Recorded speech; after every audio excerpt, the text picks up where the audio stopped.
Hello student, আজকে আমরা class 12-এর ধারক বা ক্যাপাসিট্যান্স, ধারকত্ব বা ক্যাপাসিট্যান্স এই পর্যায়ের গোলকীয় ধারক এবং চঙাকার ধারক অর্থাৎ স্ফেরিক্যাল অ্যান্ড সিলিন্ড্রিক্যাল ক্যাপাসিটার কিভাবে তৈরি করা হয় তা আমরা আজকে দেখব। তো আমি প্রথমে স্ফেরিক্যাল হচ্ছে যে ক্যাপাসিটার কিভাবে তৈরি করা হয় দেখা যাক। প্রথমে তাহলে আমাদের আজকের আমরা দু রকমের, আমরা ইতিমধ্যে আমি প্রসঙ্গক্রমে বলে রাখি যে আমরা ইতিমধ্যে কিন্তু প্যারালাল প্লেট ক্যাপাসিটার বা সমান্তরাল পাতধারক সম্পর্কে আমরা জেনেছি। আর এই দুটো বিশেষ গঠনের যে ধারক, অর্থাৎ একটা হচ্ছে স্ফেরিক্যাল বা গোলকীয়, আরেকটা হচ্ছে সিলিন্ড্রিক্যাল। তো আমরা প্রথমে স্ফেরিক্যাল ক্যাপাসিটার বা ধারক সম্পর্কে জানব। প্রথমত বলি যে একটা স্ফেরিক্যাল ক্যাপাসিটার, আমি প্রথমে লিখছি স্ফেরিক্যাল ক্যাপাসিটার, যার বাংলা হচ্ছে গোলকীয় ধারক। অর্থাৎ এটা একটা ধারক যার আকৃতিটা হচ্ছে গোলকের মতো। এটা কিভাবে তৈরি করা হয় না, এখানে দুটো সিলিন্ডার দুটো স্ফিয়ার নেওয়া হয়, গোলক।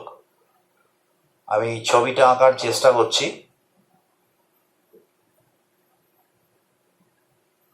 একটা ছোট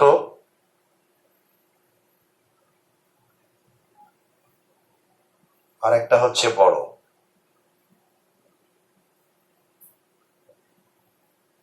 একটা ছোট আর একটা বড়, কিন্তু দুটোই কনসেন্ট্রিক অর্থাৎ সমকেন্দ্রিক। এই স্ফিয়ারটা এবং এই স্ফিয়ারটার কেন্দ্র কিন্তু একটাই, এটা কেন্দ্র। এখন এই মাঝের যে স্ফিয়ার, এই ভেতরের যে স্ফিয়ারটা, এ কিন্তু সলিড হতে পারে কিংবা ফাঁপা হতে পারে। আর বাইরের যে স্ফিয়ারটা, সেটা তো অবশ্যই ফাঁপা হতে হবে, কারণ তার ভেতরে হচ্ছে ছোট গোলকটা রয়েছে। তো এই দুটো গোলকের সমন্বয়ে আমরা গোলকীয় ধারক তৈরি করতে পারি।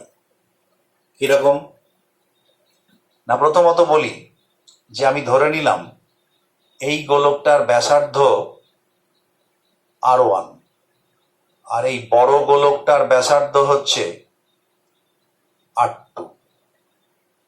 ঠিক আছে, এই গোলকটার ব্যাসার্ধ হচ্ছে R1, এই গোলকটার ব্যাসার্ধ হচ্ছে R2। দুটো গোলকই কিন্তু সমকেন্দ্রিক, অর্থাৎ এদের কেন্দ্র একই। এখন এই গোলকটার ওপরে, ছোট গোলকটার ওপরেতে আমি প্লাস কিউ চার্জ দিলাম, আর বড় গোলকটাকে আমি আর্থিং করে দিলাম। ছোট গোলকটাকে প্লাস কিউ চার্জ দিলাম, এটাকে আর্থিং করে দিলাম। এটাকে এভাবেও ভাবা যেতে পারে। আচ্ছা, আমি বলি এটা, যেটাকে যখন আমি প্লাস চার্জ দিলাম, তখন এই গোলকের যে চার্জ, সেটা এই গোলকে একটা চার্জ ইনডিউসড করবে। কিরকম না, এর নিকটতম দিক অর্থাৎ আউটার গোলকের ভেতরের দিক, এখানে একটা মাইনাস কিউ চার্জ আবিষ্ট হবে, আর বাইরের দিকে হবে প্লাস কিউ চার্জ। কারণ আবেশের নিয়মই হচ্ছে তাই, যে নিকটতম যে প্রান্ত সেখানে হচ্ছে বিপরীত আধান, আর দূরতম প্রান্তে হচ্ছে সম আধান। এখন যেহেতু এটা আর্থিং করা আছে, তখন কি হবে না, দূরতম প্রান্তে যে আধানটা আছে সেটা নিউট্রালাইজ হয়ে যাবে, অর্থাৎ সেটা জিরো হয়ে যাবে। অর্থাৎ এই যে গোলকটা, এর হচ্ছে আধান হচ্ছে মাইনাস কিউ, আর এর আধান হচ্ছে প্লাস কিউ। এখন বিষয়টাকে এভাবেও ভাবতে পারি আমরা যে আর্থিং না করে আমি এটাকে দিলাম প্লাস কিউ আর এই বাইরের গোলকটাকে দিলাম মাইনাস কিউ, ব্যাপারটা একই। এখানে আমি আবার বলি, যেখানে আমি আর্থিং করে দেখাচ্ছি তার মানে ভেতরে প্রান্তে একটা মাইনাস কিউ চার্জ আবিষ্ট হচ্ছে, বাইরের প্রান্তে প্লাস কিউ। যেহেতু এটা আর্থিং করা, বাইরের আধানটা চলে যাবে, ফলে গোটাটাই মাইনাস হয়ে যাবে। তাহলে মাইনাস কিউ গোলক, এটা প্লাস কিউ গোলক। এখন এই গোলকের এই যে দুটো গোলক, এই গোলক দুটো মধ্যেকার হচ্ছে যে পোটেনশিয়াল ডিফারেন্স বার করব। পোটেনশিয়াল ডিফারেন্স বার করে কিউ মানে আমরা জানি যে কোনো ধারকের ক্ষেত্রে একটায় একটা দুটো বস্তু দিয়ে তৈরি হতো, যেমন ধরো সমান্তরাল পাত ধারক প্লাস কিউ মাইনাস কিউ। এই যে সমান্তরাল পাত ধারকে এটা হচ্ছে প্লাস কিউ, এটা হচ্ছে মাইনাস কিউ, কিন্তু এর আধান কত ধরা হয়? Plus Q.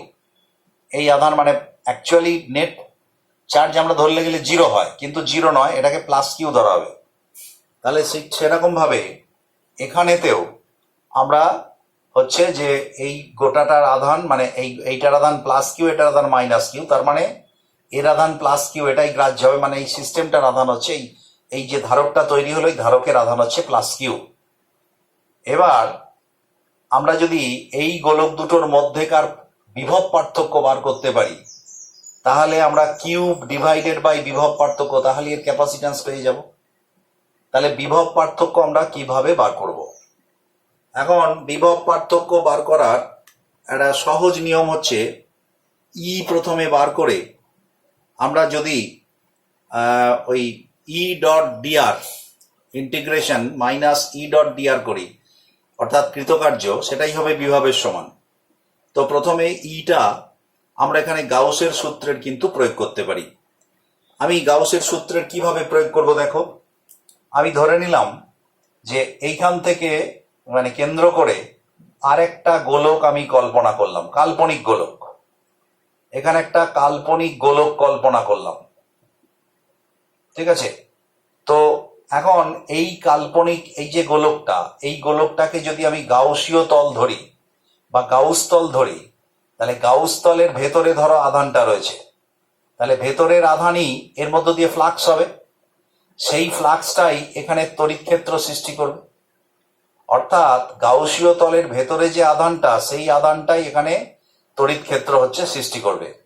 তো সেক্ষেত্রে আমি যদি ধরে নিই যে এই গাউসীয় তলটা দেখো সিমেট্রিক্যাল, অর্থাৎ এই গাউসীয় তলটা আমরা গোলক কল্পনা করেছি এবং এই গোলকটাও এই গোলকের সঙ্গে সমকেন্দ্রিক, ফলে এর প্রতিটা বিন্দুতে ই এর মানটা হচ্ছে সমান। তাহলে এখান দিয়ে আমরা তাহলে যদি লিখি flux through the Gauss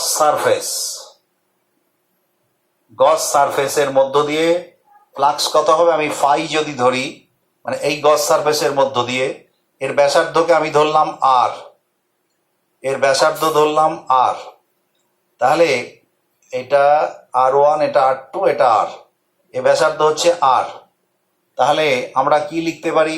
integration cyclic integral E dot d r, তার মানে phi equals to E dot d r, তার মানে cyclic integral E into E dot d r মানে ই ডিআর কস থিটা। এখানে দেখো থিটার মান 0 ডিগ্রি, কারণ এখানে যে ফ্লাক্স গুলো বেরোবে এই তলের এই যে গাউসীয় তলের যে অভিমুখ বাইরের দিকে, তার সঙ্গে কিন্তু একই অভিমুখে থাকবে। তাহলে ই ডট ডিআর মানে ই ডিআর কস থিটাটা 1, মানে কস থিটা যদি 0 হয় তাহলে কস থিটা হচ্ছে 1, তার মানে ই ডিআর। এখন ই ডিআর এইটা ই ডিআর নয়, ই ডট ডিএস এর সঙ্গে ইটা হচ্ছে একই অভিমুখে, তাহলে ইডিএস, তাহলে ইটা কনস্ট্যান্ট, এই তলের ওপর প্রত্যেকটা বিন্দুতে ই কনস্ট্যান্ট বেরিয়ে এলো, তাহলে সাইক্লিক ইন্টিগ্রাল ডিএস, তার মানে এর বক্রতলের ব্যাসার্ধ সেটা কত হবে? ই ইন্টু 4 পাই আর স্কোয়ার। তাহলে পরে phi equals to E into 4 pi R square. আবার আমরা জানি এগেন ফাই ইজিক্যালস টু আমরা কত লিখতে পারি, কিউ বাই ইপসাইলন জিরো। এখানে কিউ মানে ভেতরের কিউ, তার মানে কিউ বাই ইপসাইলন জিরো। তাহলে এই ফাই আর এই ফাই সমান, তাহলে শর্তানুযায়ী আমরা লিখতে পারি E into 4 pi R square equals to Q by epsilon zero. অতএব E equals to Q by 4 pi epsilon zero R square. তাহলে এটা বেরুলো এই গাউসীয় তলের প্রতিটা বিন্দুতে হচ্ছে ই এর মান। আর দূরত্বে আমরা যে গাউসীয় তল কল্পনা করেছি সেই গাউসীয় তলের প্রতিটা বিন্দুতে হচ্ছে ই এর মান এখানে আমাদের বেরিয়ে গেল। কিন্তু আমাদের উদ্দেশ্য হচ্ছে যে আমরা বিভবের বিভব পার্থক্য বার করবো, অর্থাৎ এই গোলকের সঙ্গে এই গোলকের বিভব পার্থক্য। এখানে আরেকটা জিনিস বলে রাখা ভালো যে এই বাইরের গোলকটা দেখো আর্থিং করা, আমরা জানি আর্থের বিভবকে আমরা শূন্য ধরি রেফারেন্স পোটেনশিয়াল হিসাবে। তাহলে স্বাভাবিকভাবেই এর বিভব শূন্য, তার মানে এর বিভব বার করলে এই গোলকের জন্য বিভব বার করলে এটা শূন্য হলে এটা হবে। তো বিভব পার্থক্য করি আমরা বার করি। তো সেই বিভব পার্থক্য যদি এবার আমরা লিখি potential difference between the sphere, কত হয় potential difference, V equals to minus E dot d r. V equals to minus E dot d r. এবার কোথা থেকে কোথায় আনতে হবে না, এই আধানটাকে এইখান থেকে এইখানে আনতে হবে, অর্থাৎ R2 by R1 E dot D R, that is R2 by R1। এবারে V equals to minus of integration E এর মানটা যদি আমরা বসিয়ে দিই Q by 4 pi epsilon zero R square into D R. এখানে বলে রাখা ভালো ই ডট ডিআর, এটা হচ্ছে ই মানে একক আধানের ওপর প্রযুক্ত বল ইন্টু ডিআর দূরত্ব, মানে একক আধানকে এইখান থেকে এইখানে আনতে যে কাজ করতে হয়, তা যেদিকে তুমি আনছো অ্যাকচুয়ালি ই ডট ডিআর, এখানে ডিআর এবং ই এদের মধ্যে এই যে হচ্ছে কস, তোমার হচ্ছে যে কি বলে এটা, সরি এটা হচ্ছে ইলেকট্রোস্ট্যাটিক ফোর্স কর্তৃক কৃতকার্য। তার মানে এই ফোর্সটার এগেনস্টে মানে এক্সটার্নাল, মানে অ্যাকচুয়ালি কি হয়, external work done by the external force যা হয়, ইলেকট্রোস্ট্যাটিক ফোর্স সমপরিমাণ কাজ করে কিন্তু বিপরীত মুখে। তা সেই সমপরিমাণ যদি কাজ করে এখানে এইটা, তার মানে কস থিটাটা এখানে 1 হবে। তার মানে আমরা লিখতে পারি মাইনাস কিউ, এটা R2 বাই R2 থেকে R1। এইবারে আমরা যদি এটা করি ডিআর বাই আর, তার মানে কত হচ্ছে আলটিমেটলি আমাদের আসছে Q by 4 pi epsilon zero 1 by R1 minus 1 by R2।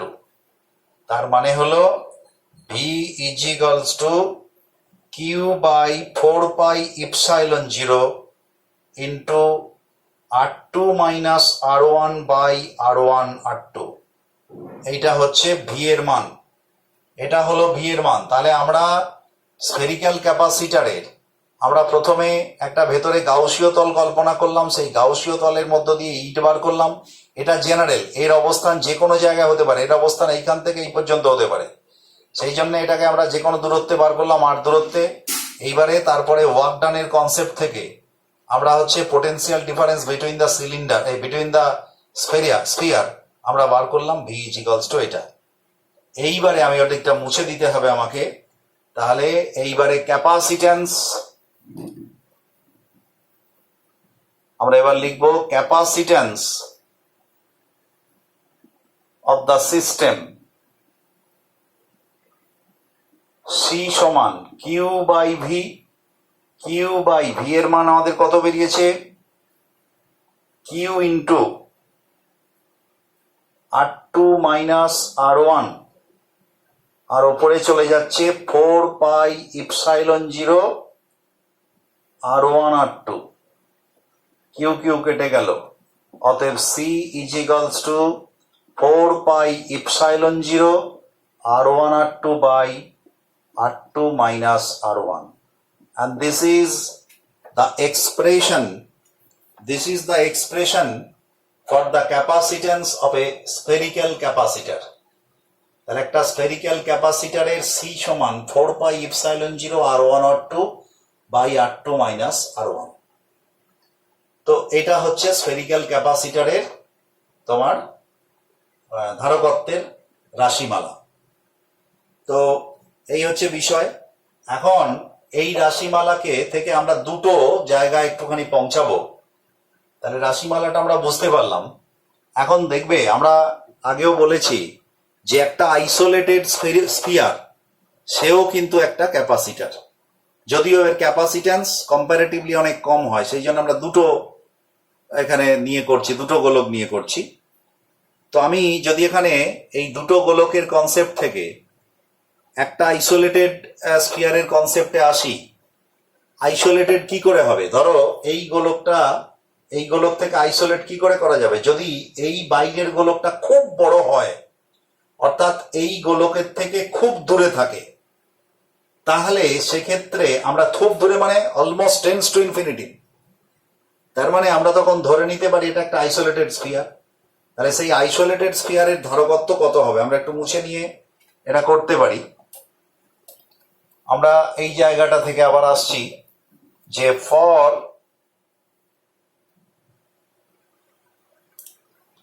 Capacitance for a isolated, আচ্ছা আমি পুরোটাই মুছে দিচ্ছি, নাহলে এটা গোলমাল হয়ে যেতে পারে। আমি লিখছি capacitance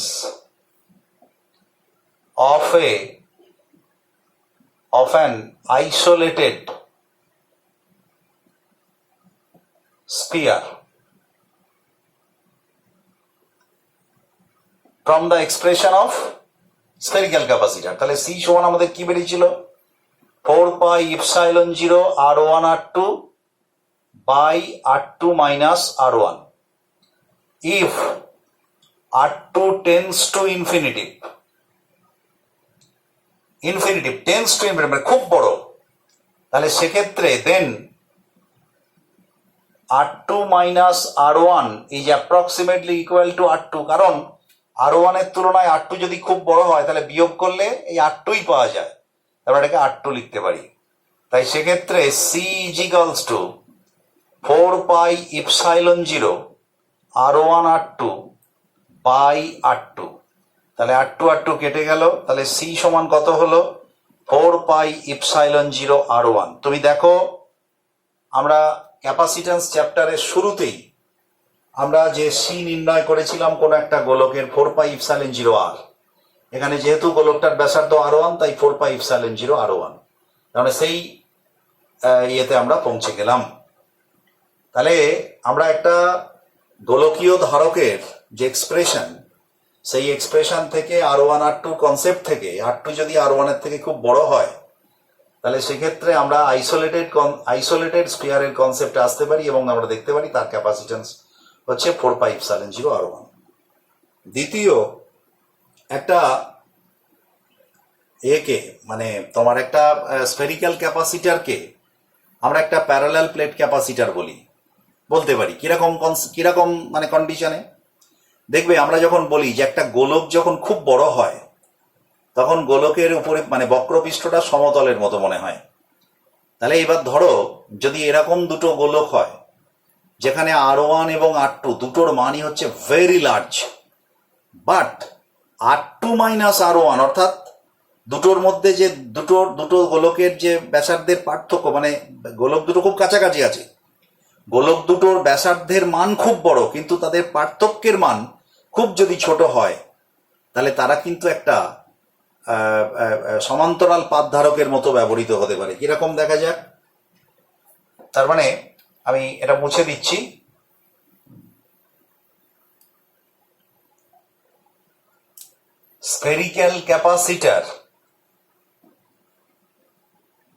spherical capacitor as a parallel plate capacitor equivalent. এর শর্তটা কি? If R1 and R2 is very large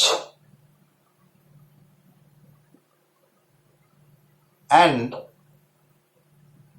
those are almost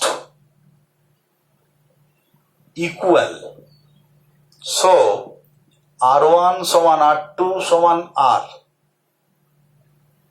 let এটা আমরা ধরে নিলাম যে R1 R2 এর মান খুব বড় এবং R1 সমান R2 সমান R ধরে নিলাম, এটা ধরে নিলাম আমরা।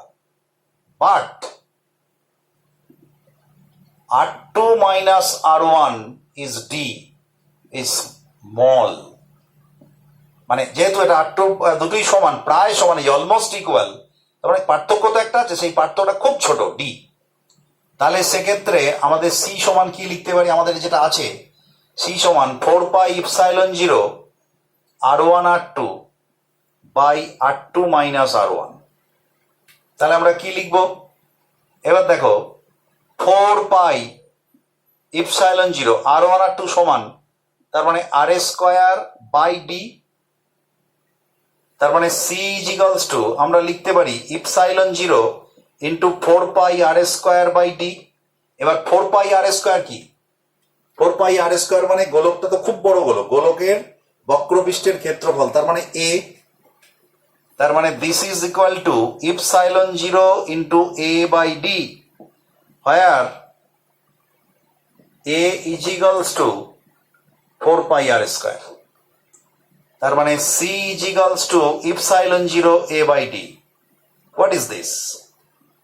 এই এক্সপ্রেশনটা কিসের এক্সপ্রেশন?